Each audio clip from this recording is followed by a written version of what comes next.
So now that we got that out of the way, let's look at the phases. Phase 1 is risk identification. Obviously, we need to know there's a risk. Then we do the risk assessment. How bad is this specific risk? What are the potential impacts? Then we'll go to risk response and mitigation. This is where we treat the risk. How do we want to react to this specific risk? What can we do to mitigate the risk so it's not as big? And then the final phase, we go to risk and control monitoring and reporting. Once we have treated the risk, we need to make sure that both our countermeasures stay as good as they should be and the risk doesn't change. Then we start over again. That's also why I have that little arrow so it goes in a circle. For risk identification, we start out by finding the team members that we need, and they need to be from across the enterprise. And the reason they need to be that is because we need to have people involved that use whatever we are protecting on a daily basis. We need to involve the right stakeholders. And a stakeholder is anyone who has an interest in whatever we are doing. It doesn't matter if it's risk management, if it's projects, if it's changing the lunch menu. A stakeholder has an interest in whatever we are doing. So we identify our risk management team. We have people from across the enterprise, and we have the people that use this on a daily basis. And then we also make sure we have people who are allowed to make decisions. Once we have that, we figure out what is in and what is out of scope. And all that really means is, what are we focusing on and what are we not focusing on? Both of those are equally important. If we have too wide a scope, if we focus on too many things at the same time, it's very likely we're not going to be very effective. If we have a too narrow scope, then we might not address all the risk or we might not have the right stakeholders. So we are very clear in what is in and out of scope. It's appropriate for what we're doing, and we make sure we have the right risk management team. And it's important here that they don't just send us someone random because their team has to.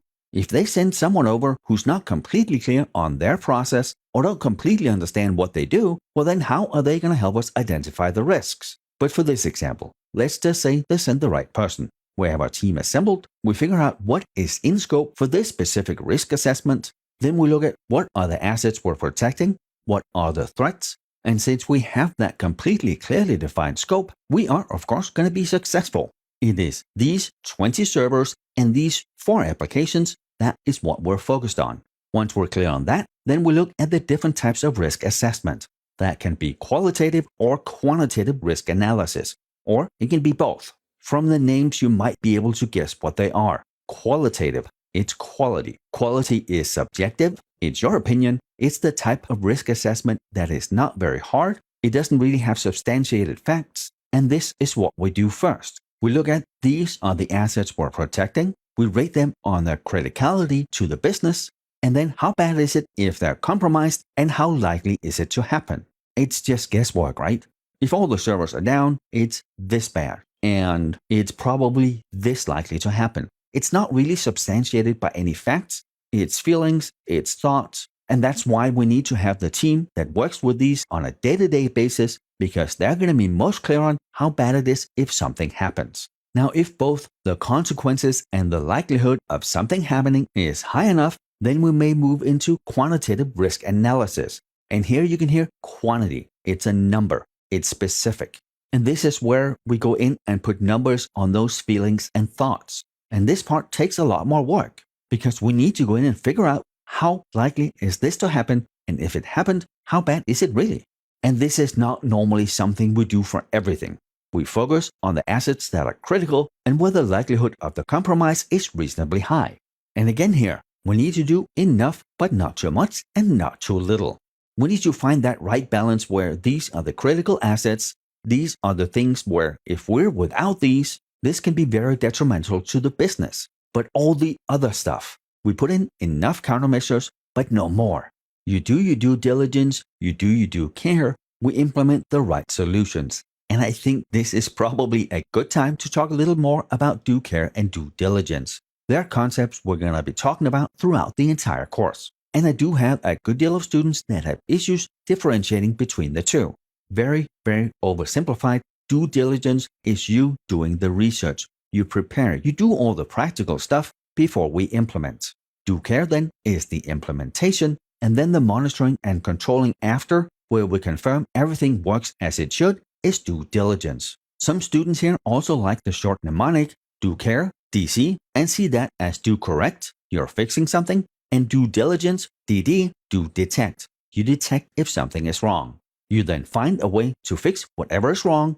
Whenever you fix it, it's the do care, DC, do correct, DD, do detect. So if we're doing a risk assessment or an audit, like we are now, then all the practical stuff we do before the actual assessment, that is due diligence. It is everything we do to prepare. We make sure we have the right people allocated, we have the right resources, we have the money we need, we have the time we need, we do the risk assessment, and all that is due diligence.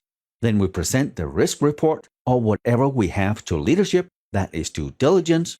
And then after we do that, we probably have some actionable items we need to work on. Let's say we found some security vulnerabilities and we need to fix that on our servers. Then again here, the research on how to fix it is due diligence. Then the actual implementation, the risk response, is due care. And then the monitoring and controlling after again is due diligence. It is just like much other with IT and cybersecurity.